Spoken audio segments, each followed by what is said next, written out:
Lucy.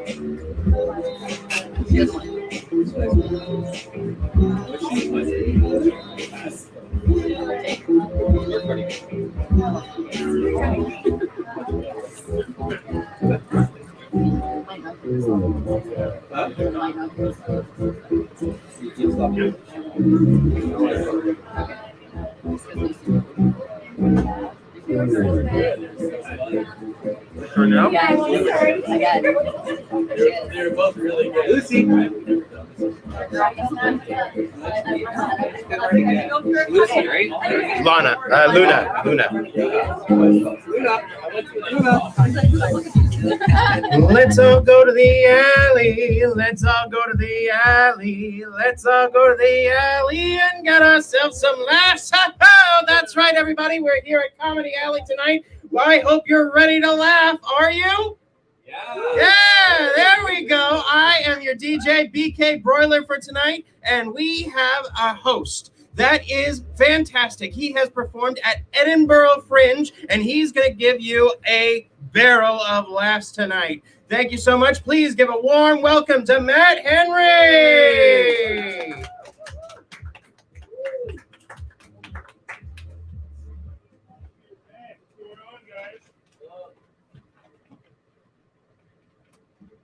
Bill Cosby's innocent, so I can sit.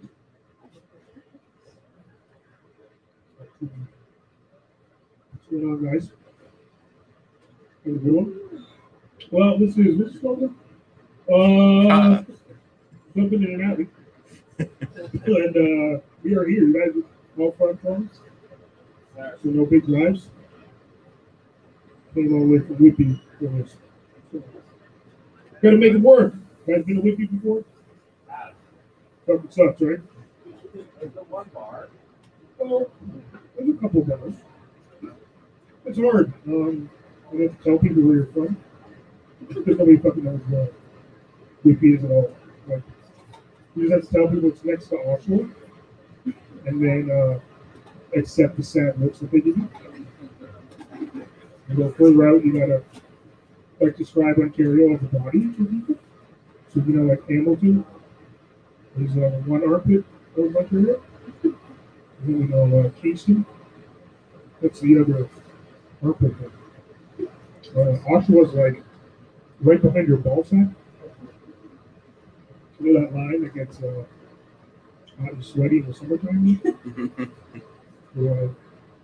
Beside that. You've got their vaccine. Yes. You gotta ask now because a lot of people don't think now. It's weird. People don't have it. I got mine, and I'm loving the view from my high horse. I'm not gonna lie. Like looking down on people who don't have it and publicly shaming them. I did not realize how much fun it was. Like I did not know I wanted to be like a supremacist so badly, but now I get it. Like I'm not in the Klan, but I get it. I'm bringing up bachelors, man. I should have their own schools and stuff, you know? That's what I am. I got too used to the pandemic. Do you miss it? Like, we're almost out of it, it feels like. I miss it. I was a patriot for staying at home and doing fuck all. That's my wheelhouse right there. That was if staying at home doing nothing was an Olympic sport, man, we got Wheaties box immediately, you know? It was designed for that shit. I miss the masks. I really do. Like, I like them. I mean, you can go, a couple of days without having to brush your teeth. It was really up to you. Once it starts getting stiff back there, hey, time to grab some soap. Get your rinse on. You guys get the serve money? No? I took it. What do you mean? $2,000. I've been waiting to check in. It worked. I was like, damn, they really gave me this money. And he did it again. I'd keep the mask for life. Make $2,000 every month. So I'm there. I mean, eventually I would be responsible with the money. But I wasn't. I set that money on fire. I now own one of everything on Amazon right now. Got to the end. I spent so much fucking money on Amazon. Jeff Bezos took a vacation to space, guys, on my dime. Motherfucker didn't even call me and say, "Hey, thanks." Didn't even give me a chair on his spaceship. Just went. Stupidest thing about was I got dogs. Probably the kind of purchase you got dogs. No? You have a dog? Yeah, she's very nice to have a dog. It's just how it goes. So pictures of our dogs after. Bought 2 bulldogs. There's a lot more farting in my house than there was before. A lot of panting. It's weird having dogs. They take on bits and pieces of your personality there. It's not everything, but you start to be like you, Not everything, but most things. Like I like to lick peanut butter off stuff. Don't lick peanut butter off stuff. I like bacon. They too like bacon. I only suck on pretty toes. Fucking dogs will just lick anybody's feet, no matter what. You guys aren't busy after this, and you want to get your feet licked. Swing by the house and bring $5.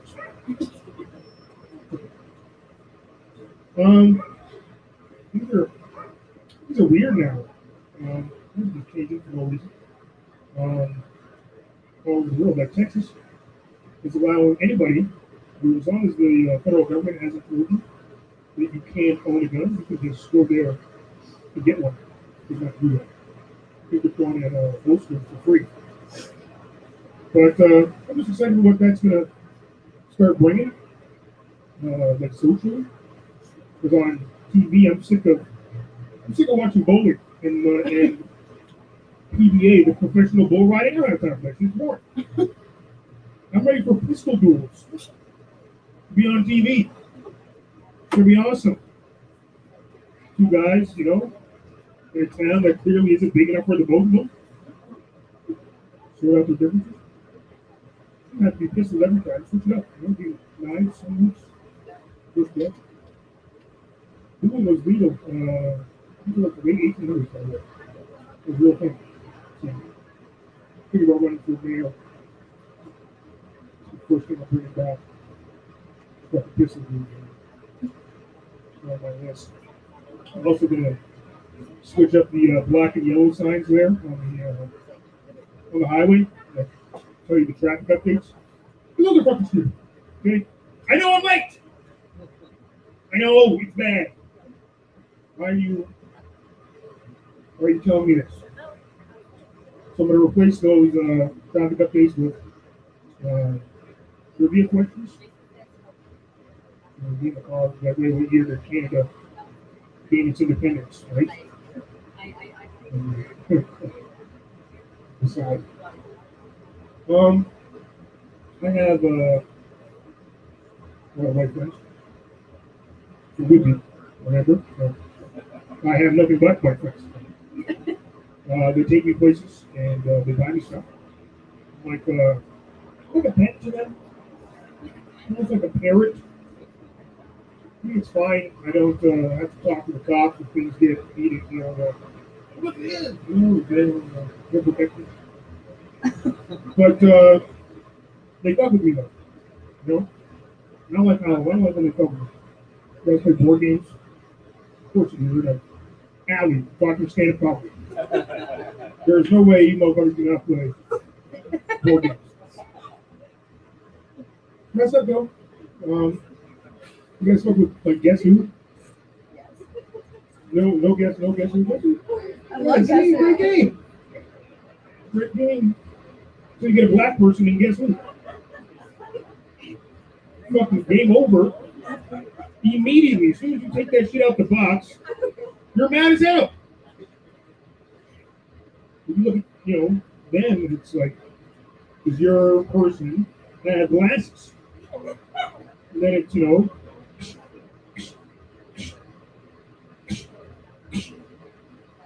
they're a fucking couple. And then they look at you and say, you know, is your person black? Then it's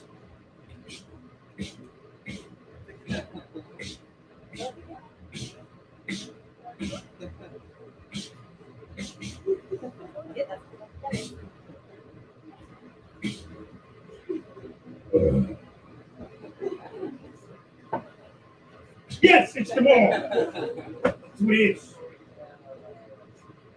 I'm the worst. So, switching things up. And I'm going to start selling stuff after shows. And I'm working on race-specific board games right now. So I'm coming out with the all Chinese edition, I'm guessing. Mr. Wu is another character. He's on the box. It's going to be an alternate version that just features women in hijabs and nuns. Yep. I'm also coming out with an all black edition of Clue. But in that one, everybody goes to jail. No matter who you pick, you go to jail. There is a special edition of that too. And that one, the cop does it every time. But he never goes to jail. You get paid leave for the I'm a photographer, so you guys are thinking, damn, this guy fucking sucks at this. I hope he has a backup plan, and I do. It's more art. You don't know how successful that lucrative that really is. I enjoy doing headshot and stuff and portraits. It's a good challenge. It's hard for me though, as a man, because my favorite subject is actually children. See how nobody claps and you just get all cringy when I say that? Because there's no non-pedo way I can say that I like to take pictures of kids. Nobody ever wants to hear me say, hey, you want to see my collection of children photos. Taking over the years.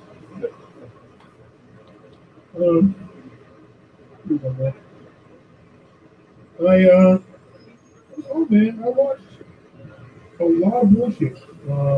Like, got me into Netflix for sure. Like, I don't know. I was addicted to binge watching things before that. Like, I don't know if you guys have ever done like hard drugs with me.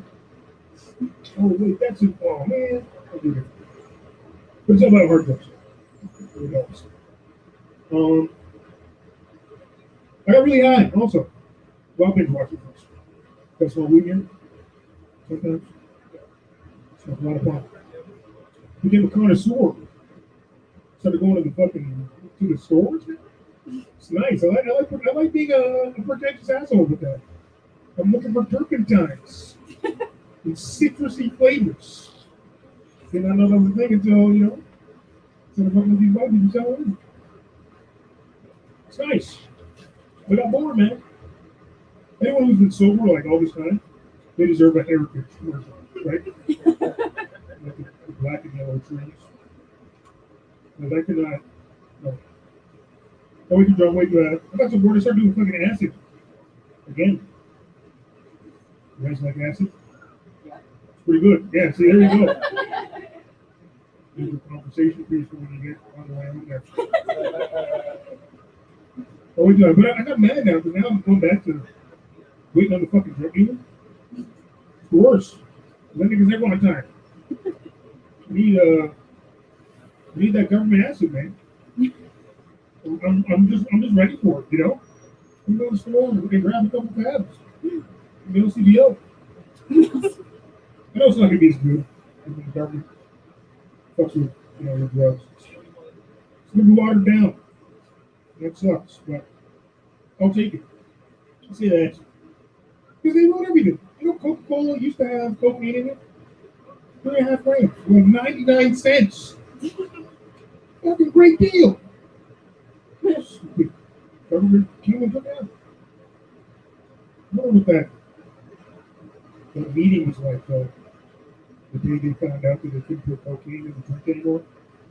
And they were probably in a big boardroom. Big table, whatever. Second. Buddy comes in. Hey, guys. Lift your heads for a split second. You know the whole thing that the fucking drink is named after? Like the best ingredient? You can't use that anymore. All right. Got a great joke. Like, could be good, good credentials. Just send it here. I'm going to pull up the papers, but I don't just send it these credentials. Because they're right back in your mind. You want to talk about how I did Nubian show before. I bombed that several times. So, don't say that. I'm the worst Comic Con. That's what I'm saying.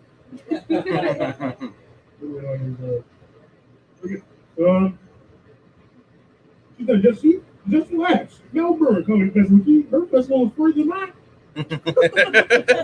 Like 10,000 miles. And she's done CBC 11. So give it up for Aaliyah Kanani, everyone.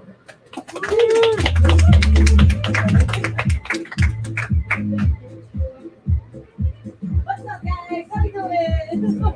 I kicked the guy on my way up accidentally. I'm so sorry. Still do it again. Stepped on his white shoes. No, they're not his white shoes. That's good. Oh, this is we're killing it. Guys, this is weird. I feel like I should be like, I was looking at the I'm like, I'm going to go up there and feel like a flight attendant. Look at these umbrellas up here, and I was looking at their tide, which is not great because if it does start raining, right? They're there when you're getting struggling to get up. It's fine. It's not big enough to cover. I'm trying to think of emergency stuff now that I'm your air hostess. And this alley, doing it. Yeah, happy COVID. Right? I feel like we should, put a spin on it. Make it easier to digest. You guys going to be COVID? You doing good? You just living this roller coaster? Finding your did you find your balance? Yes. You did? Oh, good. Yo, congratulations. Balance is what did you do to find your balance, yo?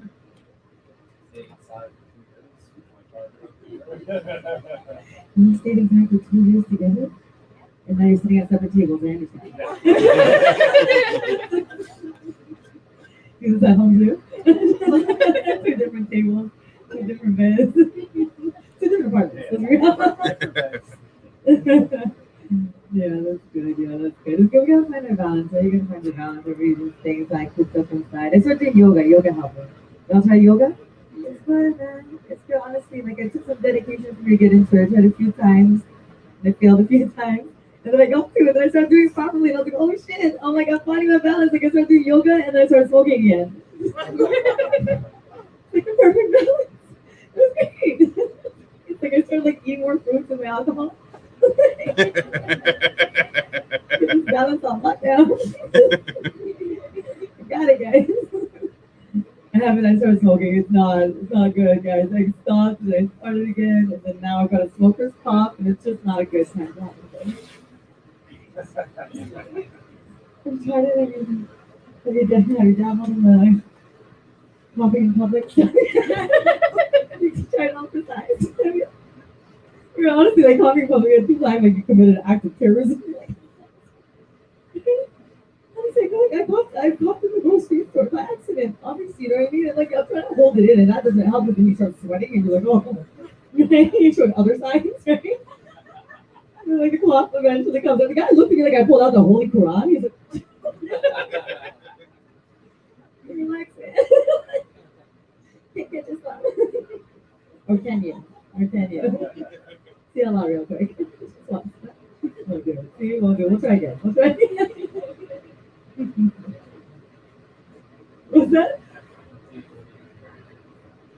If you want to be American, are you Muslim? Oh wow, guy! Wow. Go do it, girl. Surprise him. Show up tomorrow. Be like, "Salaam alaikum, motherfucker. Where we at? Where we at?" That's great. That's cool.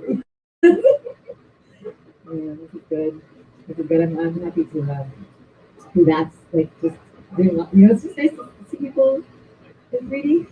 And I'm gonna look at people too intensely now though. I'm just like, ooh, look at people with six dimensions. Like, love it. Weird. Nice though. Nice. There's so much stuff, you know, you don't even realize, right? You don't even realize when you realize you're like, oh, like high fives. Right? Just everything, hugs, but people contact, and even just like the, you know, the look random searches I get at airport security. And even just those countdowns. I swear, when I was had to travel, finally I got an airplane. I was traveling the other day, and then I got pulled aside for being Muslim. You know what I mean? And they started patting me down. I started accidentally making sound effects. I'm like,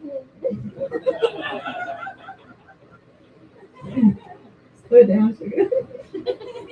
They're very suspicious of having all. Take your time, I'll tip you. Sure. Feels weird though, man. Honestly, I feel weird about all of this. I feel like I keep thinking about like, you know, like we're getting back to normal-ish, right? But then I'm like, what is even that? Do you know what I mean? 'Cause I feel like we've been in this for so long that the that doesn't even feel like it was that. Do you know what I mean? Like I'm like, where do we go to when I don't remember what it was? The two was. And I try to explain this to my friends. They're like, oh yeah, smoke less weed. They can't. Yoga. True. I put those together. It was like, oh wow, I get it now. I just smoking as many pounds goes. That's all I do. That's yoga. He said it was a position. Dang. The one I choose.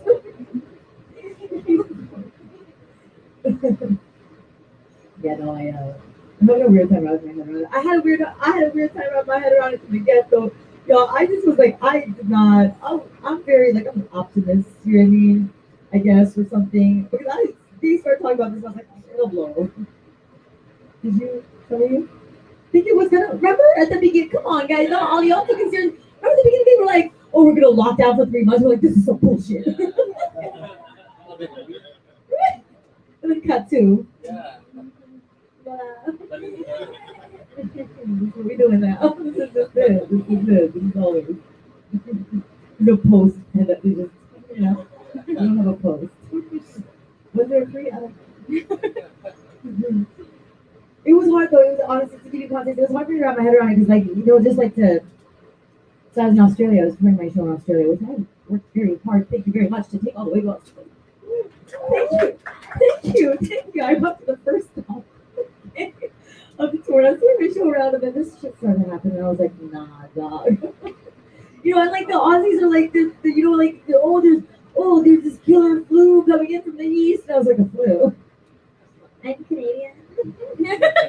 That's cute. You're like, try winter. Wow. He's such a jackass, right? I'm like, it's fine, guys. I'm like, I've had the swine flu. And I had malaria 14 times. I'm good. Yeah. Just being so extra. I was like, I kept touring around. I was there late, yo. I feel like a lot of people didn't take it seriously at the beginning. Like, y'all remember that you right? It was coronavirus, and then what? Like, you know, all these bros just started posting beer memes. Remember? And then the government panicked, and they're like, oh, we have to rebrand. Oh, you know, the COVID-19. And we're like, okay, just remember that had to listen.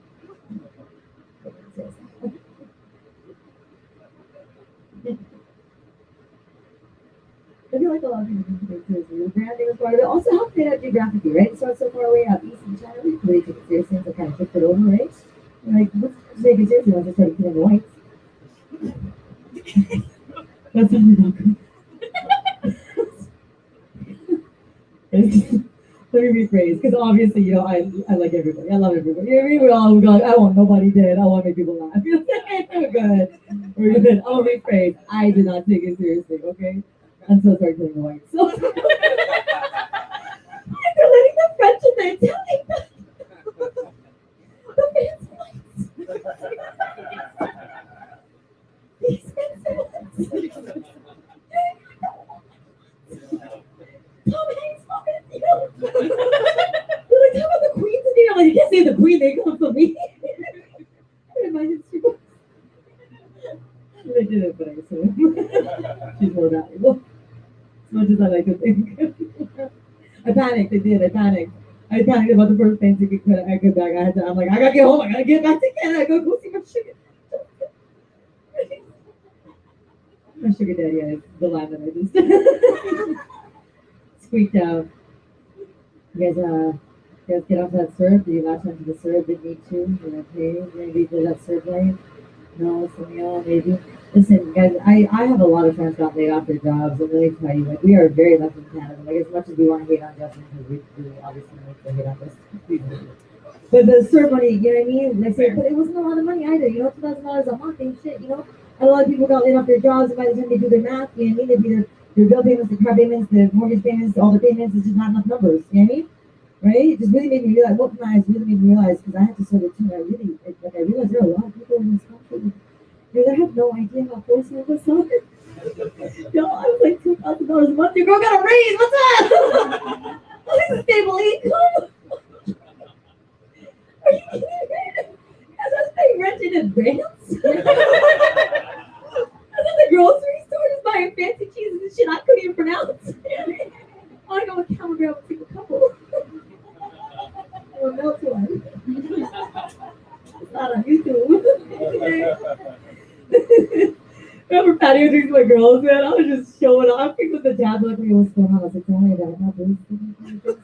Yeah. Mr. Prime Minister. So I called him that after he started paying my bills. He was like, got her most thing. With your money. She's fine. I did. I panicked. I had to come back because I was so. Give you guys dates, which is I shouldn't do this, but I'll do it anyway. I was there until late February, and then I remember like all of a sudden shit just got real, and like everybody realized that this was like we're not fucking. And they're like, we are officially shutting down the world. Do you remember that? They're shutting down the world. They're closing the borders, and there's a bunch of people like us. Right? I was like, I'm not gonna be one of these. So I bought the first plane ticket. I came back. I had to leave the next morning. I had a show the night before, right? So after my show, obviously I had to be responsible. I had to go out and just party. It is my responsibility to kiss a stranger.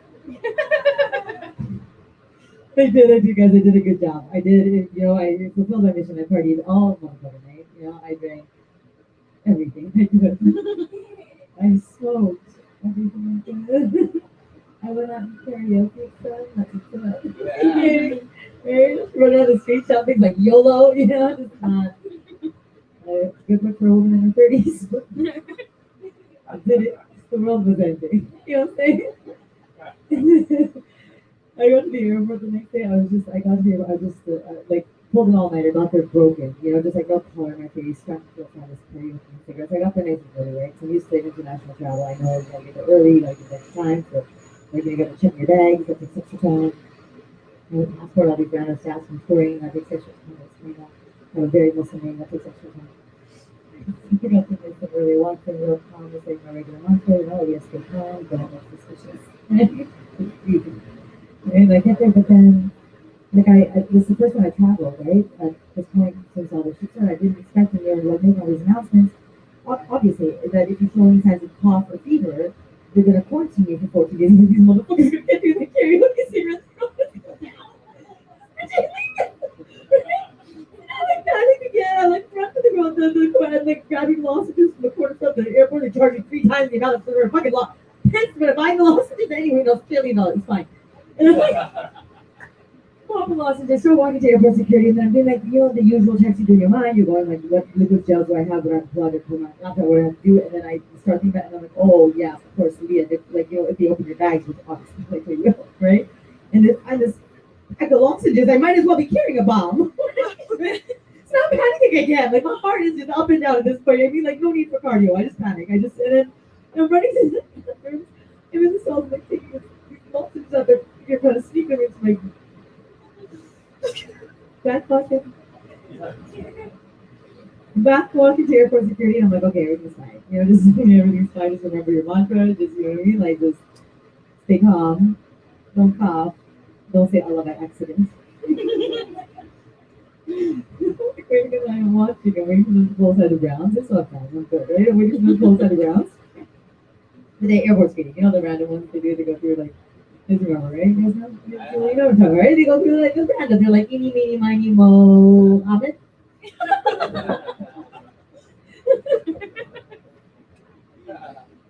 So we're looking for them to pull me in Muhammad's side, right? And then I realized that they're not. They're not pulling Muhammad's side. They're pulling aside the East Asian folks. Like there was a Chinese guy I've been talking to a while ago, and then he got pulled aside the secondary street. I'm like, y'all, this is hectically racist. Can we be subtly racist again? Like, what are we doing this much? This obvious? Like, at least get a couple of stragglers and throw them in the mix. You know what I mean? Like, get that redhead, throw him in. He looks suspect for something. You know what I mean? Like, do something.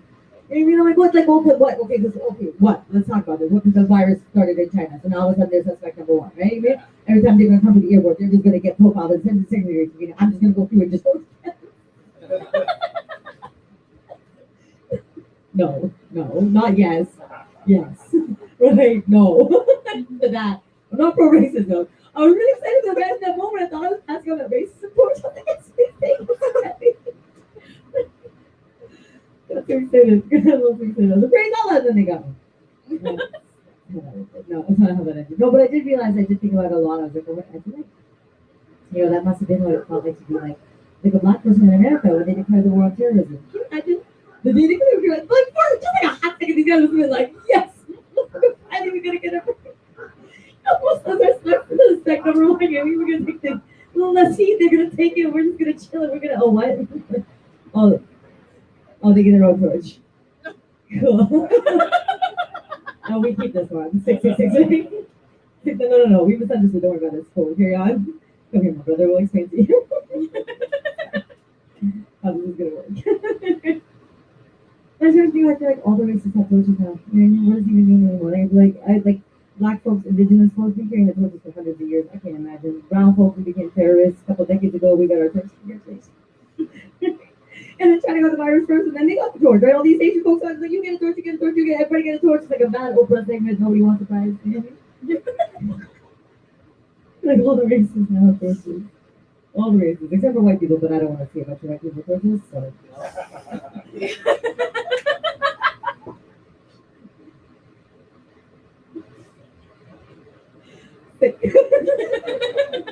I'm glad y'all stay with me for that. That's great.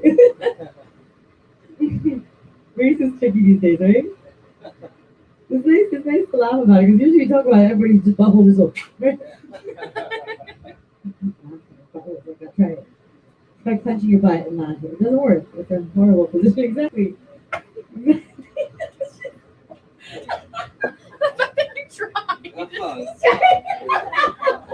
Get up here and show the class. Do I have to spread again? Second time today, huh? Yeah. First time was long. First was also nice. Nice. And then the second time you just didn't feel the first time? Yeah. Too bad. So you gotta talk though, right? Hey, yeah. Sometimes you gotta try a couple times. That's, you know what I mean? Just to make sure, right? Might have been the wrong. I like it. I have a rule try everything first. You know? You got to, right? Like you try to smoke salmon, you're like, I don't like salmon. Have you had a baked salmon? Very different. Right? I'm just saying, try a couple things. I got you, girl. I don't know why. I just assumed you were trying for her, but we don't know. Yeah. You can call us fine. I like to be find jokes. This is good. This is nice. I missed it a lot, you know? Life is weird though. I feel like so many people have, you know, gained and lost so much over this pandemic. Like, you know, lives have changed entirely. You know what I mean? Like mine just took a pause, right? So I feel very fortunate. I feel very fortunate. Mine just took a pause. Something's lost, something's found. You know what I mean? Like I'm no longer in a relationship. Congratulations, you guys. But that was before. It was before, but then it was almost like right before, and then this, and then I was like, oh, great. And it was like almost a solid decade. You know what I mean? So I was like, oh, maybe I don't know how to date, and everything's online. But things weren't online when I started a decade ago. So I never done the online stuff, and now everything, and then even pandemic made it even more everything. You know what I mean? So now I gotta get everything on. And I'm like, man, I can't do this. You know what I mean? I can't. I don't know how to do. Like I understand the concept of online dating. You know what I mean? But like I said, I'm like the third dimension. I just find it very sexy. So looking at these profiles and pictures, I'm like, I don't know how to. You know what I mean? Judge a human on this kind of stuff. But I did pick up in a Starbucks lineup. What's up, guys? What's up? Is it 2 horns on it? I'm trying to be hands. So that's so funny. Don't search that for. Okay. But then I did figure out. So I was okay. So from time to time, when I was in this relationship, from time to time, I started very young in this relationship, and then I ended not too young, but with experiences I haven't had yet. Sometimes I was attracted to women, but I was with this great dude. Couldn't do nothing about it. Just stayed loyal. Whatever. And now we're not together anymore. And now I'm like, all right, I get to experiment. You know what I mean? I'm in a lineup. Starbucks line. Something like that. Okay, could be Starbucks. And there's this really cute chicken from me. She starts flirting with me. I was like, oh. I started flirting back next to me. I asked her out. She said yes. I'm like, oh my god, y'all, I got a game. Right, so now I'm like going for this date. I'm super stoked about it. I go for brunch with my girl Anna. I'm telling her about the date. Anna's so excited for me. This chick's ready to throw me my first coming out party. I'm like, oh my god. Like I appreciate the enthusiasm, but I haven't even been on the date yet. You know what I mean? Like throwing me a coming out party right now already. So many claims it's like who found my identity. Feels like in life, like when your friend goes out and does one of those DNA tests, she finds out she's like a 16 chick, she wants to buy her Indian spirit name. You're like, relax, Barbara. No, it's calling your ass cascading a waterfall or not happening. And you're like, Barbara, just get a personality. DNA. But so I'm excited for this day, so I'm like telling Anna about this chick, and then of course, like, we're on Facebook stalking her. We're looking at all her pictures and her profiles and what group she's part of and all of them. You know what I mean? And just doing the detective work. And Anna texts me, she's like, oh yeah, this is so weird. There's no she looks so like you. I'm like, are you talking? And she's like, yeah. She's like, you. I would swear she's like, she's like, oh, like a younger, cooler version of you. I'm like, why are you gonna come at me? We used to be friends. Well, because no, it's not even the younger part. Younger is just math, right? But cooler is subjective. I'm like, yo. So bad when someone did a degree test.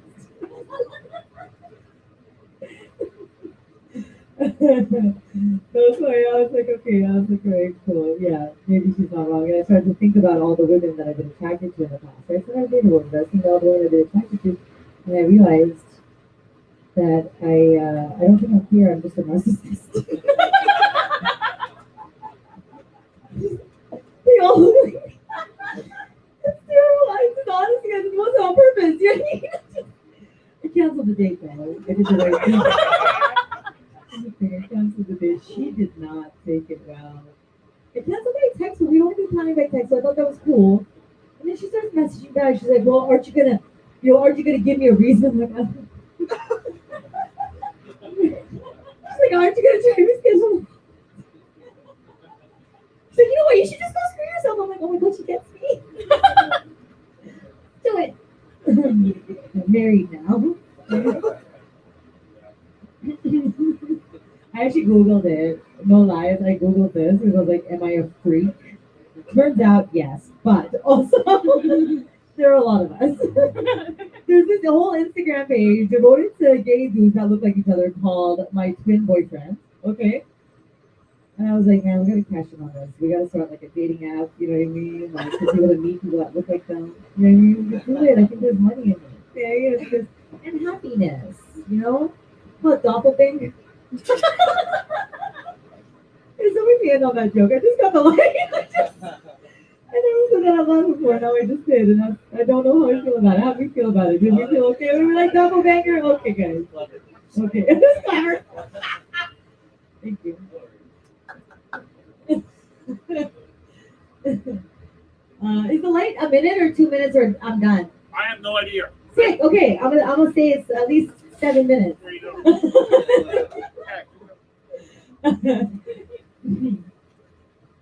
I moved around a lot growing up, guys. So I got tough. Everywhere I go, I get a lot of way from some people. Yeah. I actually don't know. I don't mind a question. I really don't mind a question, but I know, like, when you ask me that, what are they asking? Like, where you from? Then? You know what I'm saying? You know what's up, right? I fucked with Ontario, Canada. I just watched the disappointment watch. I think it's so uncomfortable. Like, of course you are. Congratulations.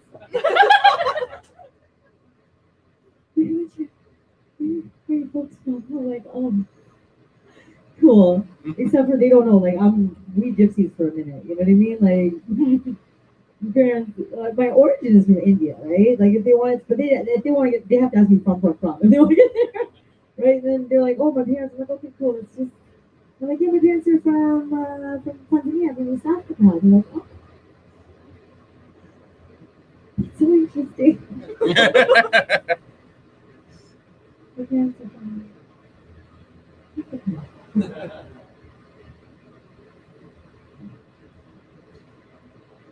Oh? You don't know that? Yeah, both, right? Oh, why? Good question. You just don't look very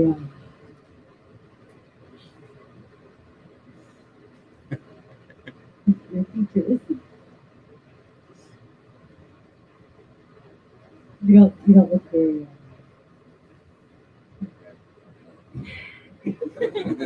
right, we all have to go this way, right? Poor people are so scared. I feel bad for them. They're scared that if they say black at a regular volume, somebody's gonna call them racist. I'm like, I appreciate the effort, like I do. I know it's coming from a good place. What's this one people word that make anybody sound less suspect? I won't get into your personal life. I really don't get married yet. You like children? Yeah. Oh, two kids are cute. Most people say yes. Most people say yes. Okay, I have a follow-up question for you. Okay, I just want to prove a quick point. I gotta get out of here. Let me ask you this. Do you like children? It's hard to know, right? See what the whisper sounds like, guys? See what the whisper sounds like? I went to India. I went to go to see the Taj Mahal for my birthday. I gotta get out of here. I went to see the Taj Mahal for my birthday years ago. When we still flying, and I was excited. Because I was like, I'm going to it. You know, I'm going to go other land. I'm going to go in the fucking. I practiced my Hindi for months. I'm like, I'm going to pass on this. That was amazing, right? Those were words. I just ate them all together. But you guys understood. Like, it's going to be amazing. And I practiced my Hindi. I went to India. I was so free. I went to this woman. She was just chilling on a park bench in her sari. She was just like being super Indian. I walked up to her big TV mode. I was like, namaste. And she looked at me with her big eyes. I don't know if you guys, she did a warm smile this morning. She looked at me and she was like, where you from?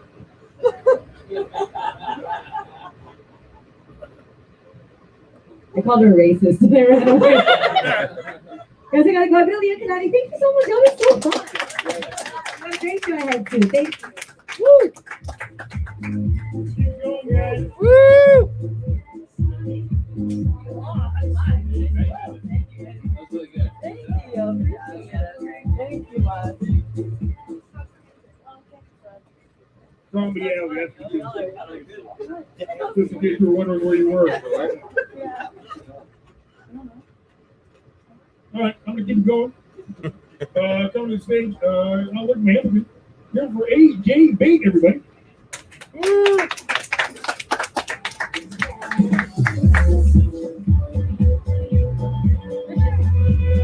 Yes, one more time for your host, huh? I love this classroom energy. It's pretty good. You guys agree? That's just me. All right, it's pretty fun. Let's have fun. Like Aaliyah, I'm brown. That's all I'm gonna say about myself. Everything else is none of your business. I got into this country in very mischievous ways. There's nothing you can do to get me out of here. I'm from the Middle East, and what I like to do, my hobbies like that bother white people. I love to do that. I like to go into busy places wearing your vest for no reason. Like even if it's hot, I'll still wear it. You just take it off violently. I'm like, I should say something. I'm like, sure, try. I would love to see this happen. I want this in my life. But I don't know. I love racism too, but like white people ruin that too because we start making fun of them. And now they don't like that. It's like, well, just because you had your fun for so many years, now you want to fucking ruin it for me? Like, well, that's why I moved here. I don't want to be racist. Like, you're stopping me now. Like, the worst thing that you can call a white person is boring, and they're like, they get really mad. And then just like start shoving a fistful of turmeric in their mouth just to prove a point. Like, well, now you're constipated, stupid. Like, why do I have to do that? There's no need. I don't know. It's like this white comic. He told me like I hate when non-white comics do impressions of white people, like the voice, like oh hello hi I'm white. Like they hate that. But like that's not how we talk. Well, yes you do. That's how you talk. That's exactly how you talk to us. It's not that you actually talk, it's the attitude of like, hello, hi. It's not, you don't really speak like that. This is how you sound to us. The same way black people sound like shit, like, and Asian people sound like, I'm not going to do it, but you know how they sound like stereotypically. It's not accurate, but that's how they sound like.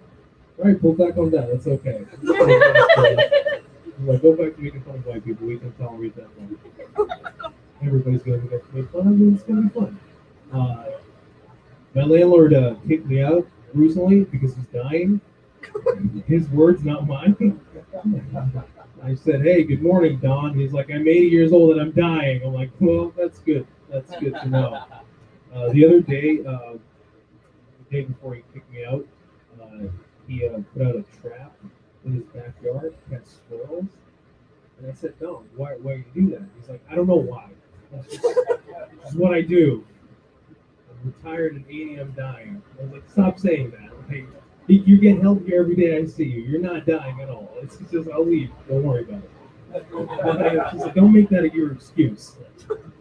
So he caught the squirrel, and I mean, it's gonna bum you guys out, but the squirrel actually died. Like, the squirrel literally died.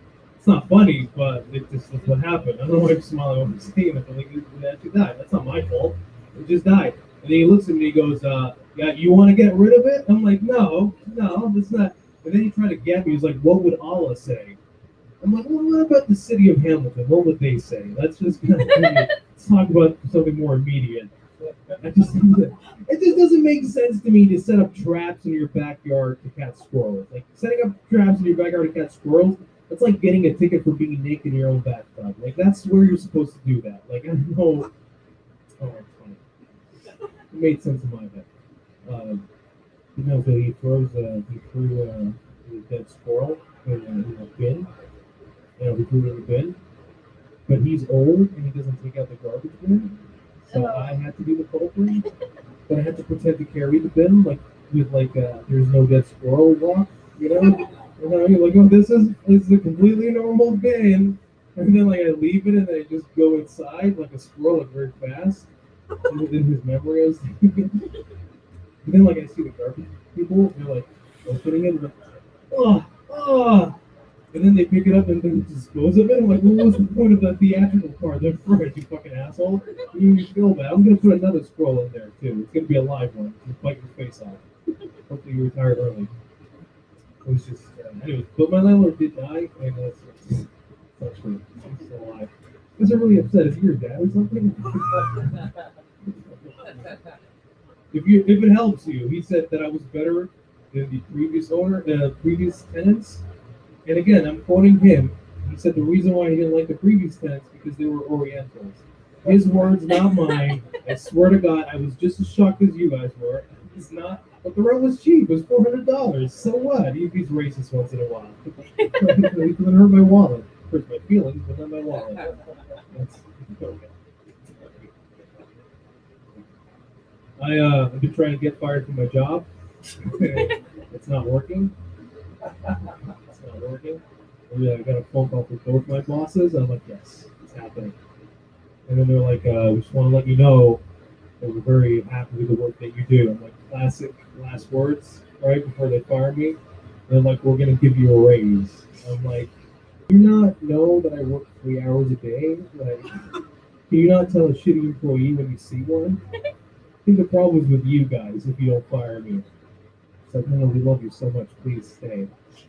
That's the thing. Like, the bar for comedy for stand-up has to be very high. Like, I have to be really funny, but the bar for funny in an office is like very low. So all I have to say is just like, "Hey, weird morning," right? I'm like, that guy, fucking. Like, we're gonna keep you 5 more years. I'm like, that's not what happened. You're ugly. I'm like, oh hell, he says it as it is. What a wacky Arab. It's like, okay. It's not. Fucking fire me, please. Fire me! I'm a slave. I'm a slave.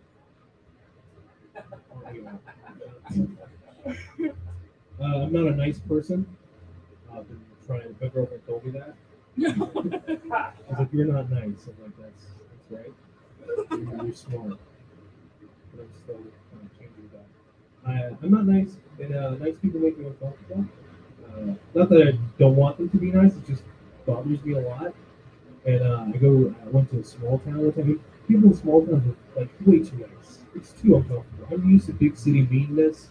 I just, if an old man just doesn't try to yell at me and spill his coffee, like I'm not living my life. You know what I mean? Like that's the kind of energy that I love. When I go to a small town, and I was in the drive-through at Tim Hortons, and I ordered just coffee. That's it. And I got to the window, and then the guy is like, "You don't have to worry about it. The car in front of you paid for it."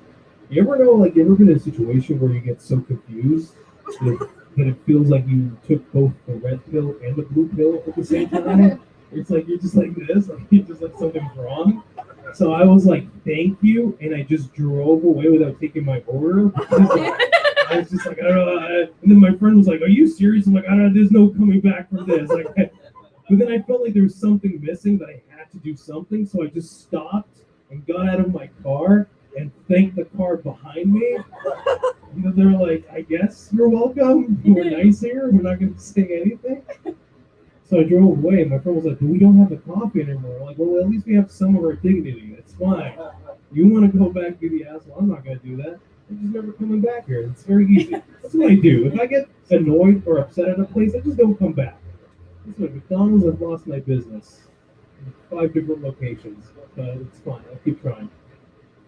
I don't know. Anyway, I'm trying to be a better person. My girlfriend, her and I, we've been dating for 2.5 years, and I think relationships is just telling your girlfriend that you still care about her. Just don't even wait for her to tell you. Just say it. Just say it. Trust me. It doesn't. Don't wait for her. She could be having a great time. She's like, "I still care about you." She's like, "Oh, I was going to ask you 2 days." Good. Good. You're smart. That's what it is. Just reassuring your partner that you still care about them. And you also, you have to tell them that they're beautiful, even if they're not feeling it. Like you have to tell them you don't know how, like in a very aggressive way, you have to do it. Like you don't know how beautiful you are. No, you are beautiful. She's like, "No, I'm not. I'm not. No, you're beautiful today. Today you're beautiful. I don't care. All the sweatpants in the world. I don't care. You're so hot. I'm gonna lick your sweaty asshole. No, I love it. Like, sweaty asshole is my favorite. I like it. You have to be very aggressive. That's what I do. That's what I do. And she still like bothers me. Like, it's like leave me alone. Like, isn't it enough that I'm here? Like, what the fuck you want from me? I just I didn't grow up with nice people. I didn't grow up with nice people. So, she wants me, to love her but that's ew, that's gross. Like, here's how I show affection. Are you hungry? Yes. All right, I'll take care of it. Like that's great. But that's great. Nobody's like I've been alive for 30 years. After the age of 5, nobody's ever asked me if I was hungry. Like, so you're lucky. You're fucking lucky that I get to ask you that you're hungry. Are you cold? Like, this is the fucking house psychotic. She's amazing, but here's the fucking thing, all right? She sleeps in the middle of the fucking bed. Who fucking does that shit, all right? And I fucking sleep like I'm stuck on a ship in 1900 fucking, I don't know, like in the New World, and I'm just like on the edge of the bed. She's like, "This is great. This is awesome. I still care about you. You're so hot." Like, it's like, fucking breathe the room. Can you not see that I'm uncomfortable? Like, I sleep like a mummy every day, and I'm just like hoping I come back to life. Anyways, she's awesome. She's just, I'm not an easy person to live without her, so it's fine. I understand that. She has a kid from another relationship, which like automatically she shouldn't bother me with anything. I'm just sorry. And the fact that I like a kid that's not mine, and I saved her kid from drowning once. That's the kind of person that she's in with a relationship. I don't know why I'm talking to you, but you just feel like you get me. It's just, I don't know. It's just like, you know what I mean? Like, her kid was I didn't drown the kid, by the way. I just wanted to be very clear. The kid happened to be drowning, and my fatherly instincts kicked in, and I fucking saved your kid. Right there. Don't bother me for like at least 2 years. At least 2 years. Don't ask me for anything. Don't ask me to move in. Don't fucking give me keys. Nothing. But no, she hasn't given another relationship. And I feel like caring for a kid that's not yours is like finishing a burrito that somebody else ordered. It's like I love burritos, but I don't know what's in this one. I just I'm gonna keep eating it because I'm a good man. That's what I do. You don't want to be overly critical of the burrito because that's gonna upset the chef. You want to keep fucking the chef because the chef is hot. And then the chef is like, maybe we should make our own burrito. And you're like, I can barely finish this one. It's a tough economy, you know? It's great. I don't know, just trying to be a better person. Like, I try to care about arrow causes too. And I don't give a fuck. I tried. I gave it a shot. Like, I don't know, like, it happened like years ago, but like, you remember when Justin Trudeau had the brown face? That was very uncomfortable for everybody, right? But like, I was like, this is my moment to care. Because I'm brown and he put on brown face. That's what I'm going to care now. I'm sitting down and I'm trying to care. And then my friend was like, I think that looks like blackface. And I'm like, that's all I need to know to not care anymore. It's just like, I love black people, but it's just not my problem. But I'll support in any way I can. No. I don't know. My parents, I don't know. I don't know why I'm going to talk about this, but my parents they're from Libya. They lived in Canada for 10 years. My dad sucks at getting a job. so he's going back home and fucking losing it. He tried. It's really like, it's a comedy show. It's not serious. I love my dad. He's awesome. Sometimes. He's an asshole. Who cares? I hope he's playing practice tomorrow. Because I get to be sad for a little bit. That's good. That's nice. I haven't been that in a while. You remember, like, holy shit, I haven't cried in like 7 years. Like, you remember that? Did you ever have those moments? No, just me? All right. I remember that the other day. Like, I haven't cried in 7 years. 7 fucking years. I watched Titanic. I never watched Titanic. I'm like, everybody cries at that movie. And there's this scene of the woman that's like putting her kids to sleep. I'm like, yeah, who cares? You know, fuck it, who cares? No, it's not true. I cried a lot. My parents are moving back to Libya, and my brother's staying behind. And my mom's like, you have to take care of him. She doesn't talk like that. Like, you have to take care of your brother. He's like, I don't give a fuck about him. It's not my kid. But he's like now getting very strong. You know, I used to fight with him like years ago, and I beat him easily. But now, but sometimes I let him beat me, just there you go. But like this time, he actually kicked my ass. But I was just like playing it off as if like, yeah, I just let you beat me. And I'm like, holy shit, I have to be with this person for like the next 2 years. I can't tell him to not go to school or like any advice. He's gonna kick my ass. He's so strong now. He's like, all right, whatever, who cares? That is a thought I have to. All right. Back to real jokes. All right. I recently got my Canadian citizenship. Yeah, thank you. That's okay. It's okay. I got my Canadian citizenship, and I do these shows in small towns, and they don't clap when I say that. They're very racist. That's okay. I'm okay with that. This one lady one time frisked me, jokingly. She's like, "Oh, you got a problem on you?" I'm like, "That's not cute. Don't touch me." But like that's the kind of thing. Okay, so I do these shows in small towns, and when I say I got my citizenship, they don't clap at all. But then I do these shows with another comedian who's 35 years old, and he just got his G1 license. And he goes on stage, he's like, "Hey everybody, I just got my G1 license," and like standing ovation. Like you're the king of this small town now. And I'm like, I left everybody that I love back home. And they're like, "No, did you leave with a G1 license?" It's like, I have a full G. I'm like, whoa, taking advantage of the system, are we? Like, you guys do a lot of fun. Thank you so much. Enjoy the rest of your night. Thank you.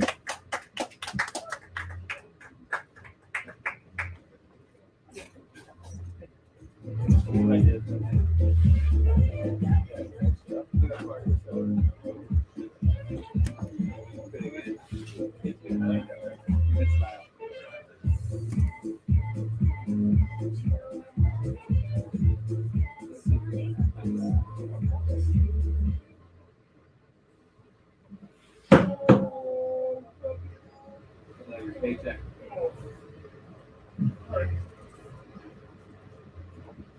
Keep the show moving. Your next comment has a deep resume too. Deep resume. JFL 42, Avenue Comedy Fest, and Sirius XM. Give it up for Jason Allen, everybody.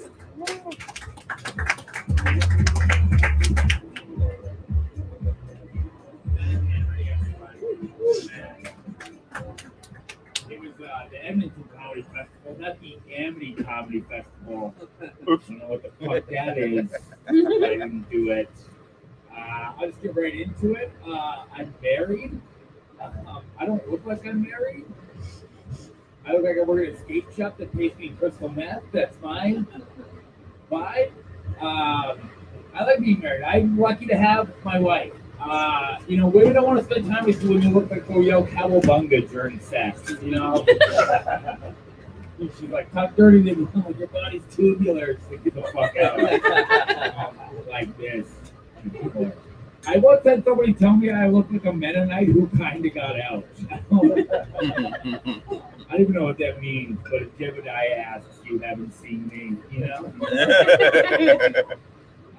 I can't be single ever again, because I never want to have to worry about what hot people think of me ever again. Before COVID-19 ruined my life, I used to travel with this very handsome comic. After shows, everyone would hit on him after shows. Even female comics would often tell me how attractive they found him. I just had to stand there and pretend like I don't have feelings. Like, I love my wife. Like, I'm not going anywhere. But can one woman try to ruin my marriage? Like, is that too much chance? Like, one time, like 3 years ago, after a show, this woman deep in her 50s told me I was very, very cute. And I think about her all the time. Like, to the point where if I'm annoying my wife and she starts being rude to me, I'm like, well, Susan would never treat me like that. You better watch yourself. I'm a wanted man. I can't be single now. I'm pretty shy in my everyday life. I know you guys are like, you seem so confident and chiseled. Why? You're a shy person. And then, they say, like, maybe you have a little liquid courage. But if a guy's had too much to drink and he can't get it up, it's called whiskey dick. Whiskey dick just sounds like the world's worst outlaw. They call me Whiskey Dick, softest gun in the West. I'm here to drink your booze and disappoint your women. We don't have to worry about that. It's not like some girls say, like, I brought the hottest guy home from the bar last night, but damn vodka bags ruined my night again. I'm going to work on my self-control. I know, some people, they don't want to, like, be in relationships, or they don't like labels. Then they come up with their own labels. Like, I don't really like that term friends with benefits. It just seems really insulting to all my other friends. It shouldn't just be about sex, you know what I mean? You're like, hey, how's your buddy Dan doing? I don't care, that guy's been put out. You gonna fuck me, or you just wasting my time like Dan does? I don't need this right now. I used to work retail with this guy because I'm a winner. And anytime an attractive woman had come into the store, after she left, she'd go, yo, Jen, you want to know what I would do to her? No. It would be so weird if I wanted to know. It'd be so weird if he's like, Jay, you want to know what I would do to her? And I was like, no, you never.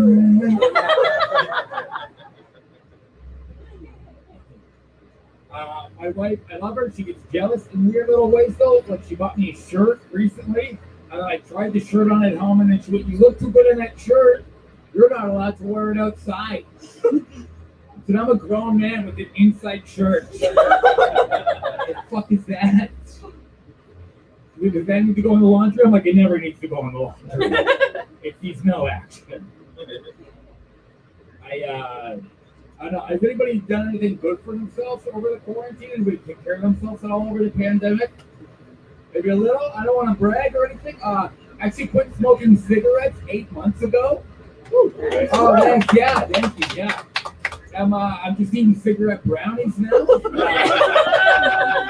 It's kind of gross, to be honest. It's not that great. That's funny. I think I thought he just went, that's funny. Thank you. It's like a dad move. That one was good.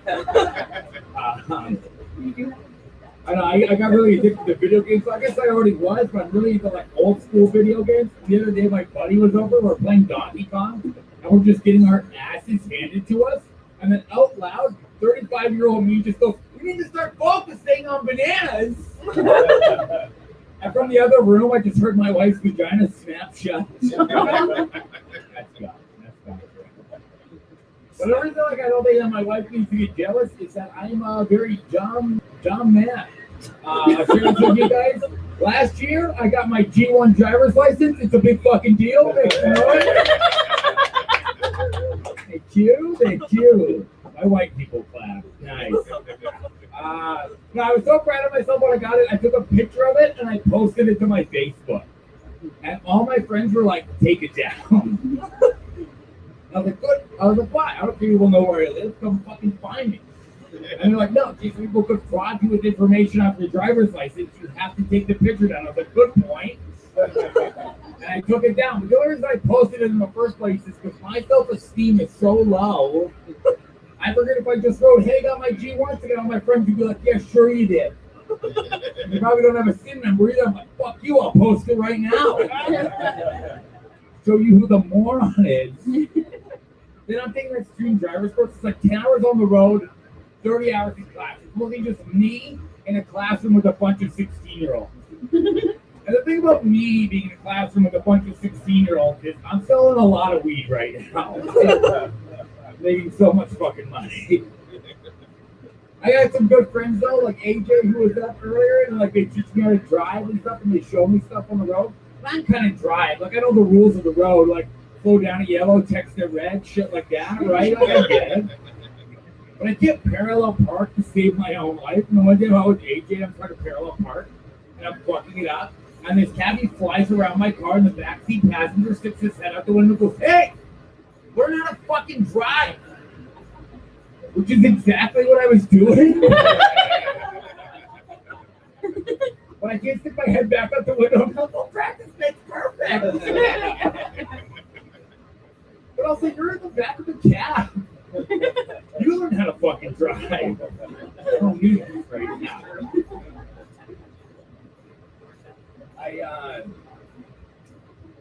My wife and I got married 2 years ago. It was not the brag or anything. We went all out. It was a destination wedding. We did it in Kitchener. Parents paid for everything.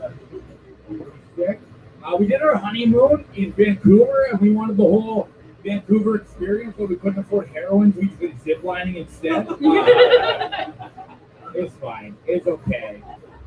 There's a zip line instructor there, and he told us all these things that we weren't allowed to do, and then he went down on his run, and he was doing all these like fancy like twisting turns and all this bullshit. And if I was like a jealous guy, I'd be like, hey, this guy's trying to bang my wife, you know? But the thing is, I'm a logical guy, so I realized I was like, oh, this guy's trying to bang everybody.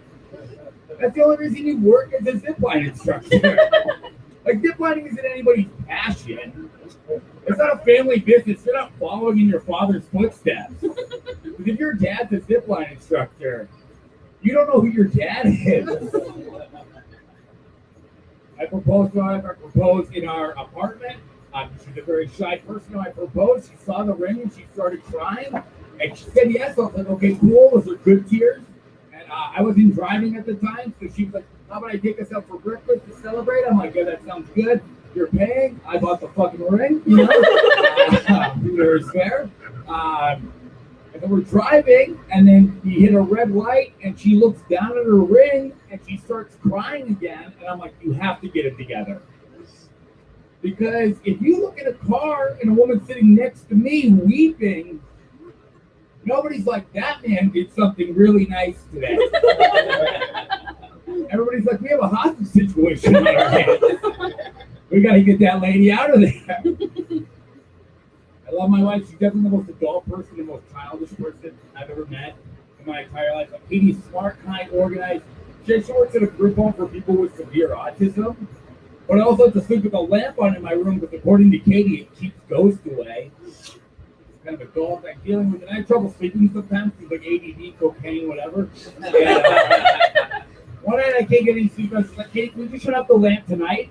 I can't get any sleep. Because Jason, you know how I feel about that. And I got mad and I just went, ghosts aren't real. And I swear to God, she went, he doesn't mean it, you guys. I'm like, who are we negotiating with right now? What is this? You look at her, she believe in ghosts? Get the fuck out of here. I'm just joking, but I am on this side. Another reason I don't think that my wife needs to get jealous is because she's a heterosexual woman. Now, let's be honest, guys. Guys are kind of whatever. Like, we have three body types. You're skinny, you're fat, or you're buff. Like, women look beautiful in all these different shapes and sizes. Like I've never once seen a voluptuous guy. Where are all the juicy boys? You know? Where are all my juicy boys? I came here to clap some cheeks, baby. I was at the gym this one time in my entire life, and I'm just there fitting right in. I see these guys in the machine where your legs run. They're saying to squeeze the weights together with your legs. I was like, dude, what are your fitness goals exactly? Like, better work on the side gap. Lululemon's having a sale. I got so dumb up until recently. I was just like, oh, that's the machine that makes vagina stronger, I guess. But I don't know what it does. And we guys don't need to get any stronger. Like, I never want to come across a vagina that looks so strong, like this thing's going to take my fucking wallet. And my driver's license is in there, and people are supposed to see that. So, I did a show once, and this guy came up to me after the show. He goes, hey, you know why guys use that machine where they squeeze their legs together? And I was like, no, please tell me. And he goes, guys use that machine because it helps them come further. What the? Who is this trick shot for? Because it's not for women. Like, I've never been with a woman and she's like, okay, so when you pull out, let's see if you can get it on the ceiling. I'm like, all right. It's a loft apartment, but that's what I trained for. You know what I mean? My wife and I, we've been going to the gym together recently. We're trying to be better people. And we were there together the other day. And I was in the weight room doing some girls with the girls. How's it going? And then my wife walked by me and jokingly said, hey, who's that buff guy over there? And then two actual buff guys turned around thinking they were being addressed. And I got to watch my wife's heartbreak as she went, no, I was talking to him.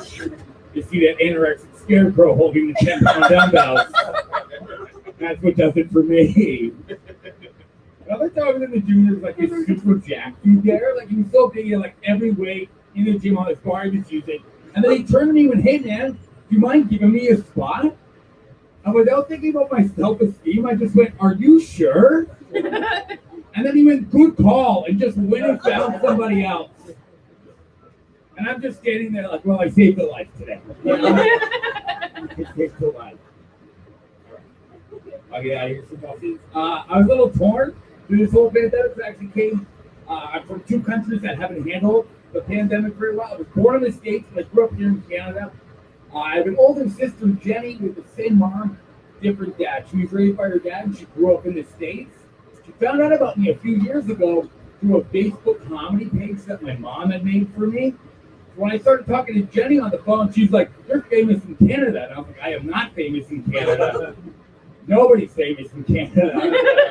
We don't keep famous people here. Don't worry about it. But now she thinks I'm famous in Canada, and her big plan is to be famous in the States. So every few months, Jenny will call me with her progress. And I have to be like, Jenny, you have to stop emailing Joe Rogan. This is getting out of hand. The closest I've ever felt to being famous is a few years ago. My wife Katie and I went to this music festival that goes on in Hamilton called Secret Crawl, and the Sheepdogs were playing. And after the show, we were eating some street meat on this park bench because the romance isn't over. And this group of teenage boys saw us, and one of the boys went, hey, are you in the Sheepdogs? And I went, yeah, I am in the Sheepdogs. And then made my wife reluctantly take group and individual photos of me and 4 teenage boys. Looking back, probably not the best move. Because I don't want some 13-year-old boy to be like, hey, this guy's in the Sheepdogs. And somebody would be like, no, he's not. What did that man do to you? What? All right, guys, that's it for me. I'm Jason Allen with the Sheepdogs.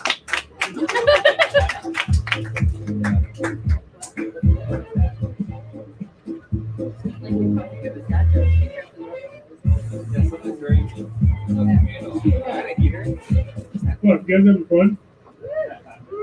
Well, we are almost out of the woods. Final Comic, he runs this show. He runs a studio inside. He has 700 other productions.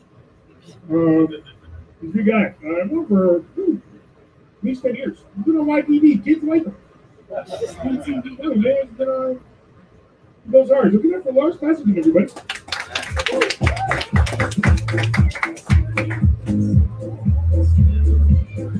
Matt Henry, everyone. Matt Henry, welcome to the alley. How's Yay. everyone? What did I miss? What did I miss? I was at the Jays game. Usually I host with a special guest host. What did I miss? Can you recap everything? All right, you been paying attention? Who won the game? You guys want to know who won the Jays game? That's what I'm going to go pitch by pitch. All right. The Blue Jays won 6-4. Everyone, give it up for the Jays. Yes. They were winning 6-0, and the Baltimore Orioles came back with 4, and then they were able to close it out. So good. Welcome. Matt mentioned I am the proprietor of Comedy Alley.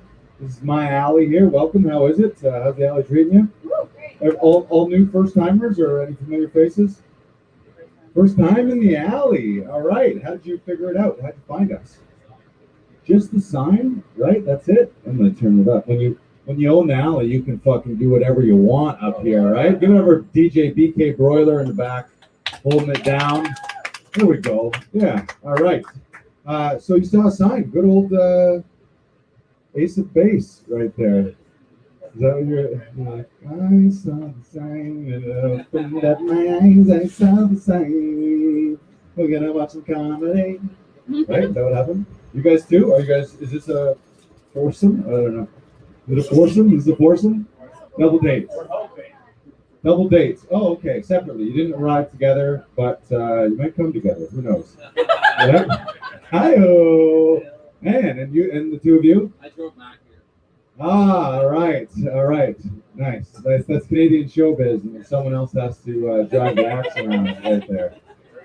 He's like, I can't take an Uber from Whitby. Fuck. Nice. Well, thank you for doing that. It's our first date. Ooh, no shit. Yeah, I drove here. What? Yeah. That's not true. That can't be true. Yeah. You're telling me on a first date, you're like, I gotta drive this guy somewhere. You want to hop along here? Not even fucking kidding. Wow. Okay. What's your name? Sean. Sean. And who's the first datee? Brooke. Brooke. Okay. So he was like, it tells me a lot about you, Brooke, because this guy here. It's Brooke and Sean. And so Brooke and Sean. Sean says to you, hey there. How did you meet? Did you meet on an app or? Instagram. Okay, that's an app. Yeah, not the usual. Also Instagram-ese. Is that what that was? That was an Instagram fist bump right there. We're on Facebook right now, so technically they own your relationships. If you met on Instagram, technically Zuckerberg owns you guys. You have to pay him commission to everything you do for the rest of your lives. So you guys met on Instagram. We'll get to you guys too. Did you both meet today? Imagine you all met on Instagram just today. I actually met her and we switched. No. That would be weird. So back to you, Brooke. Sean was like, you met on. He's like, who slipped into whose DMs? What do you mean you met on Instagram? You just met in the comments? Back this up. You don't have any mutual friends, or you just randomly like, you were searching hashtags, hot Whitby girls. Followed me. Wow. Okay. All right. We need to vet Sean here for you, Brooke, a little bit. I'm going to get to the bottom of this and see if this relationship should continue. So you follow her. How did you see her? Where did it come from? Fuck, I don't remember. Just It was a while ago. I'm in real estate, so I follow people to get more business. Gotcha. Yeah. Okay. All And then right. I hit on them. Then you lure them to alleys and force them to sign mortgages, right? All right. So you just randomly, it came up in your suggested feed, maybe? Suggested Whitbyans. Are you from Whitby as well? Is that one? Yeah, Not yeah. Whitby. Nice. And Brooke? I'm from Ajax, but not far. That is not far. Yeah. You barely needed to say that. Yeah. I could have just said yes. I'm Yeah. from Whitby. I'm from Ajax, Basically. but not from Pickering. If you were Pickering, you'd be glowing a little bit, right? You live No. just far enough away from the. Maybe not. My dad works there, so he probably brings it home. Oh shit! All right, now we're gonna reverse it. I was thinking that maybe you are a danger to her. She's a danger to you now. Watch out! You need to go measure your what are they called? I feel like you know what they're called. If anyone's a nuclear physicist, it's you in this crowd. I'm just judging you by those glasses only. What do you do in the nuclear physics department for a bank? I work for BMO Nuclear Physics. All right. So I want to slip back to you guys. So he says, he's like, So why don't you just tell me how it happened instead of me just guessing? I don't really know. We It's like, hi. just You friends. still don't know, No, right? like You it was still- really you're like, slow. where It was am really I? slow. It kind of started slow, and then we finally planned on an actual She date. And bailed I on me. bailed Yeah. day of, Wow, wow! You should have seen what he had planned that day. He was just right? he was taking you to a rural ditch somewhere. You bailed on that. And he was like, I need to upgrade to an alley here. Yeah. And you were like, you know what? After the last few relationships I've been in, I will gladly accept an alley date. Thank you. Thank you. And so welcome. Thank you guys for making the trip. And you guys, the two of you here, also the other Instagram meetees. Did you guys, was it a friend of a friend, or how do people meet on Instagram?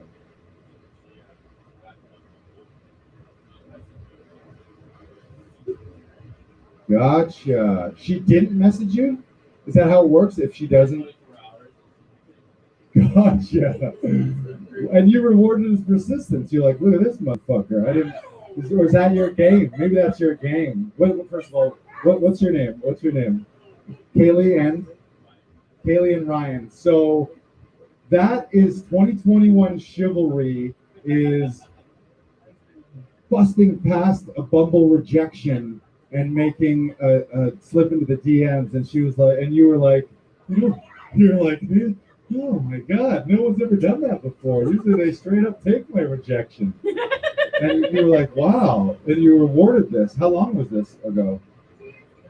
2 years. Wow, that's huge. You could have just been like, were you like pining over her and looking like, and you were looking at the clock as well, like, oh shit, I've only got half an hour left. Oh shit, I gotta figure her out. Was the name the same, or did you have to like, was it easy to find her on Instagram? Gotcha.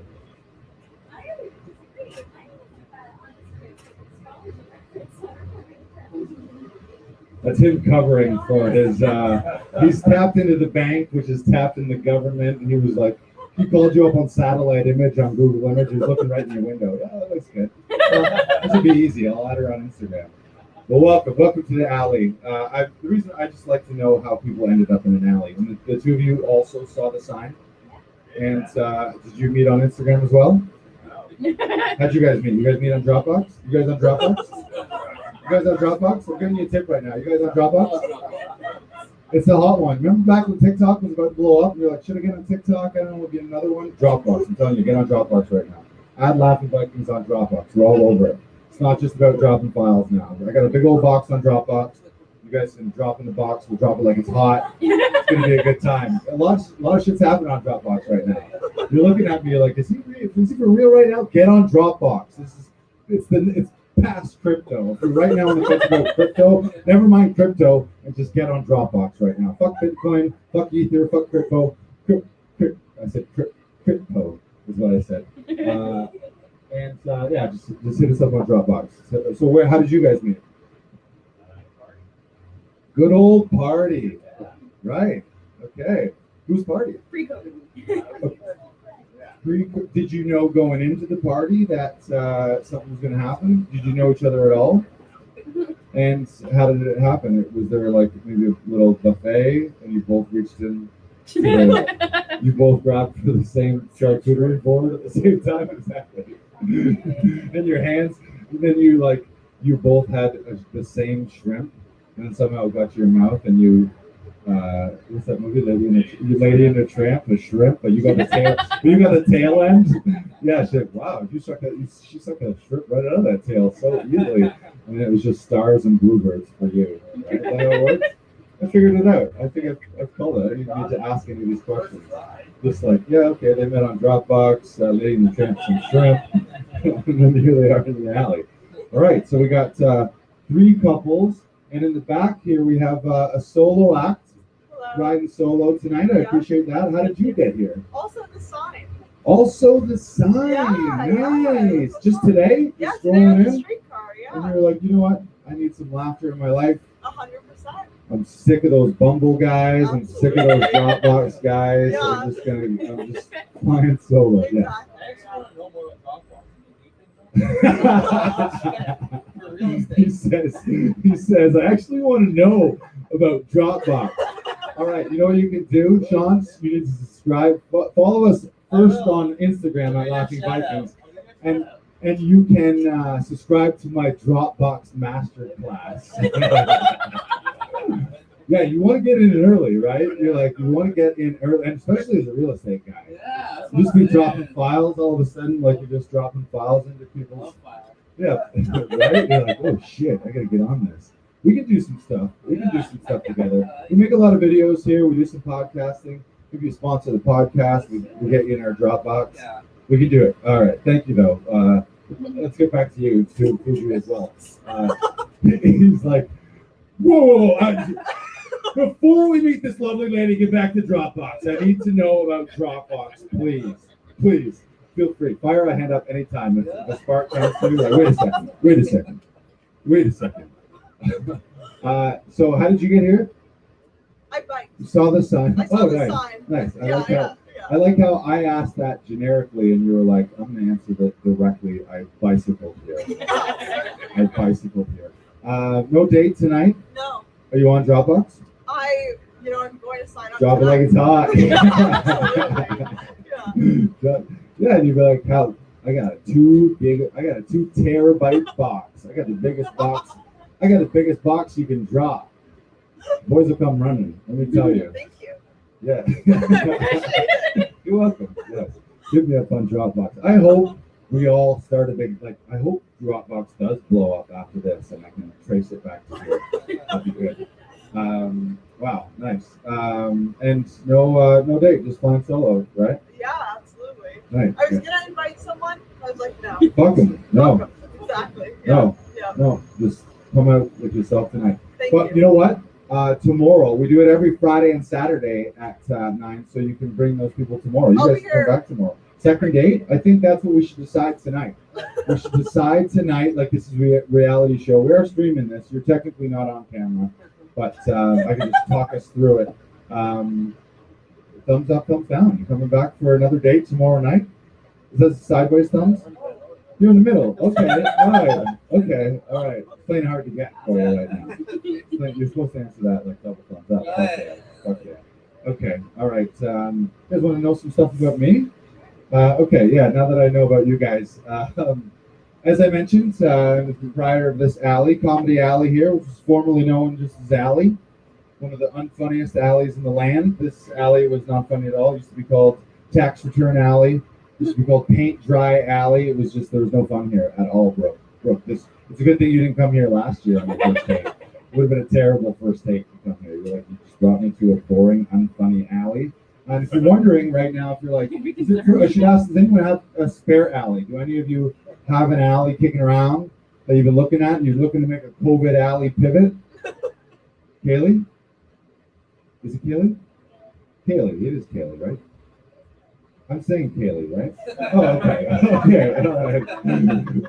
I said Kaylee, and you kind of looked at me, and I was like, I think I said that wrong. And then I said Kaylee, and you said Kaylee. I'm like, I'm saying it right. I'm saying it. You don't have an alley? No one. I'm the only one with my own alley. So I'm going to tell you, if you ever stumble, if you need, first of all, if you need an alley guy, you don't need an alley guy. If you ever in your life, real estate man, Sean, if you come across an alley and you're like, I can't do anything with this. Now you can. You know an alley guy. This used to be a regular alley, and we have a secret to change a regular alley to a comedy alley. And the main thing is about 8 wacky umbrellas. It's mainly umbrellas, Sean. Sean, it's mainly umbrellas. I know a girl named Allie. Right? Alley in the alley. Yeah. That's hilarious. Please never confuse Comedy Alley with a bowling alley or Kirstie Alley from Cheers. This is not the same thing. This is a Comedy Alley. A lot of people get that confused. You'd be surprised how many come here thinking they're going to bowl and hang out with Kirstie Alley from Cheers. And it's just a comedy show. So, yes, it's 8 wacky umbrellas. And there's one more thing I will tell you about me. I own not one, but 2 kazoos. 2 kazoos. And if you're wondering how to turn an alley into a comedy alley, one of the ways to do that is with a kazoo. And maybe you're looking at me right now thinking, hey, Lars, is that a kazoo in your pocket, or are you just happy to see me? Does anyone make a little noise if you're thinking that right now? Yes. The answer is yes. This is one of my 2 kazoos, ladies and gentlemen. Anyone in the alley own a kazoo? Am I the only person good enough about life that I own a kazoo? Am I the only one doing life right? Apparently. Oh, guys, I have an acoustic and an electric. This is actually the electric, for real. This is the electric. It's in acoustic mode right now, but it does plug in for the heavy metal concerts. I got a pocket full of kazoo. I got a pocket full of kazoo. You guys remember that song, right? You remember that one? Natasha Bedingfield. I got a pocket full of kazoo. You guys know exactly what's up right now. Nothing weird's happening at all, right? No. Okay. So from I'll tell you, I'm from a small town. This is a kazoo. I carry it most places with me. It's good to have. It's just good to have kazoo around. It's the official instrument of comedy right here. If you guys didn't know, it is. That's official. That's an official thing. I should also point out I'm wearing shorts, which I don't know if you realize this as comedy audience people, but there's a real stigma against shorts in comedy. Do you guys know this? It's actually like a thing. And if you think right now, have you ever seen like a Netflix, like a proper special where someone's wearing shorts? It's not really a thing. There's like a weird thing, like you kind of it's like shunned upon in comedy. Isn't that weird? It is fucking weird. And I love wearing shorts, especially in the summertime. So and when you run your own alley, it's just like, fuck it. You know, if you can free the nipple, free the knee, free the knee, free the knee. I'm sick of this oppression, right? I'm going to be oppressed by these people telling me I can't wear shorts when I have fun in Comedy Alley. Enough, right? You guys don't seem as fired up about shorts and comedy as I am. Maybe that's more a me thing than a you thing. You're like, this guy seems really fired up about shorts and comedy. Probably doesn't affect you guys too much, does it? Doesn't really affect your life so much. You're like, I'm not going to change my profile picture to free the knee for Lars. It doesn't seem too universal. I also, I'm from a small town. You guys heard of Aurelia? You guys know where Aurelia is? A little north of Barrie, about an hour and a half north of here. I didn't grow up, I didn't live in Aurelia. I lived outside in a place called Oro Madone, which is near Horsham Valley. I love how you're nodding your head like, oh yeah. I know Madonna. Yeah, then you're right. It's Burles Creek is up there, right? Way something. Boots and Hearts and a bunch of stuff is up there. Yeah. So I grew up in a small town, and I'm just gonna basically in the country. I grew up in the country, but I wasn't a farmer. All around farmers, like we were like farmers' neighbors, but in the country. I grew up like from dawn till dusk. I was out playing with sticks and playing in rivers and climbing trees and riding bikes, and that was kind of my life as a kid. My first jobs. I'm gonna legit list my first jobs to you ever. Picking strawberries, picking blueberries, picking raspberries, picking gooseberries, picking bumbleberries, picking green beans, picking corn, sorting corn, bagging corn, driving a corn truck around to the corn stands, running a corn stand. What I'm telling you alley people, is anything you've ever bought in a farmer's market, I've been part of the child labor to make that happen for you. So thank you and you're welcome. Thank you guys. Yes, just a couple. All right, and it was fun because the cool thing when you live in the country, I don't know if you guys realize this. There's a minimum wage, and then there's like farmer's wage. There's like an actual legal minimum wage that you have to legally pay people, and then if you're a farmer's neighbor's kid, it's $3. I made $3 picking corn as like a 9-year-old, and this is the racket of the entire business. This is the genius of this farm. Is they would hire about 10 to 12, maybe 10 to 14-year-olds to pick the corn. They'd pay us $3 an hour, but they also had a bake shop. So on all our breaks and at the end of the day, when they gave us our envelope full of $13 for the entire day's work, we were standing in a bake shop surrounded by butter tarts and cookies and muffins, and they also had beef jerky and corn and pies. So we would go pick the corn and pick the fruit, pick the berries for 4 hours, get $16, and then just give it back to them and leave with cookies and butter tarts. That was the business they had going on. It's a pretty good racket. It was good stuff. So when I was a kid, when I was about 10, I'm going to just tell you a quick story here because I want you to get to know me a little bit before we all disperse into other alleys. And I had this obsession in my head. I was about 10 years old, where I decided that I want baby frogs. I'm gonna get a bunch of frogs. I'm gonna raise an army of frogs, right? You know how some kids like maybe they'll grab some worms or some snails, or they'll find some baby birds in a nest and they'll bring them inside, or some mice. I don't know. Is any of this making sense to you guys, or are you all live in country people? You're like, what? Find mice and bring them in the house? Fuck no. Okay, so that's what we were like in my head. All animals were basically a cartoon to me. So like, oh, they're all friends.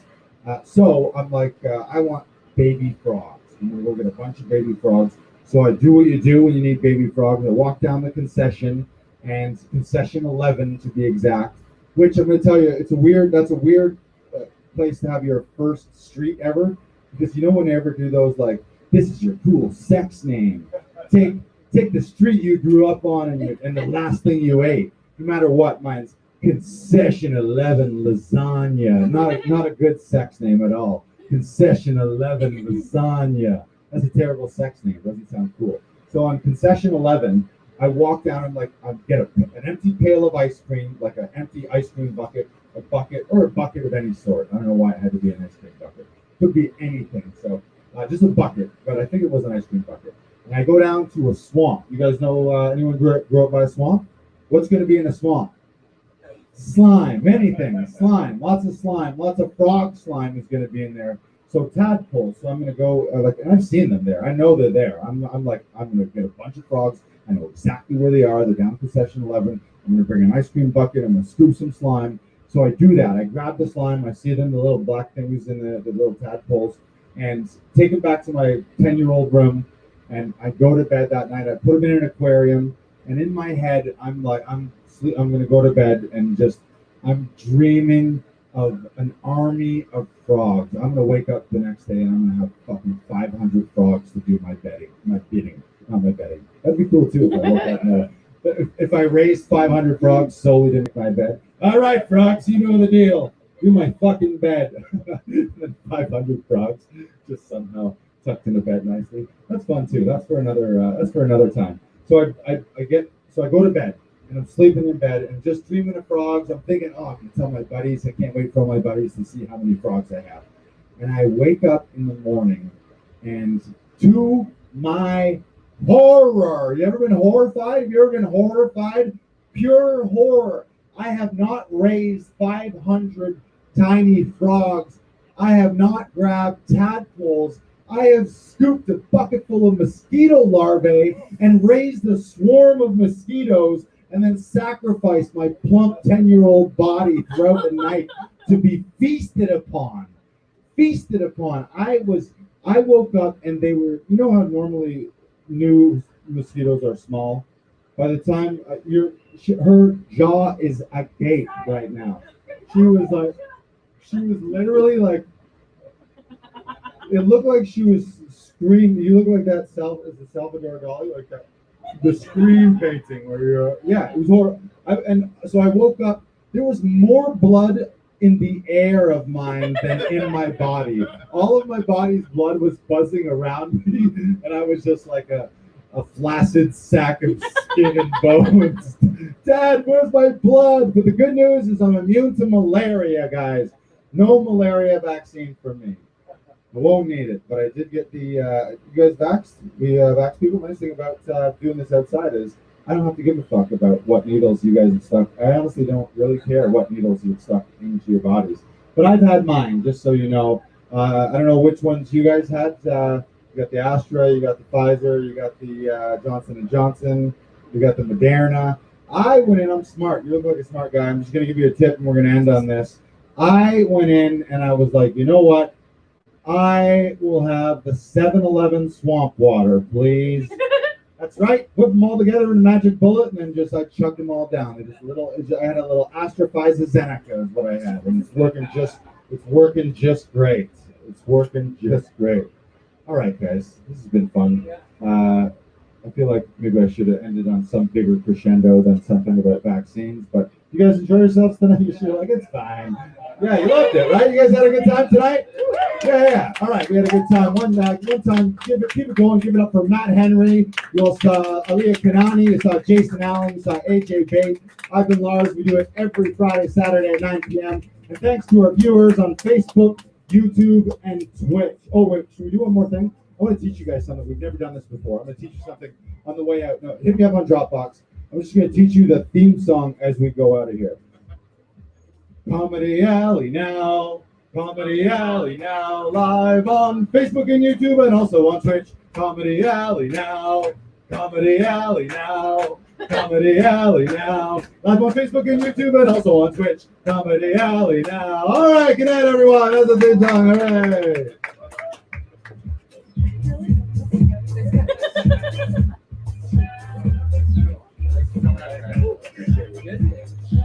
We haven't started it yet, but eventually, yeah, we'll do it the first time. Yeah, it's great. Yeah, no worries, man.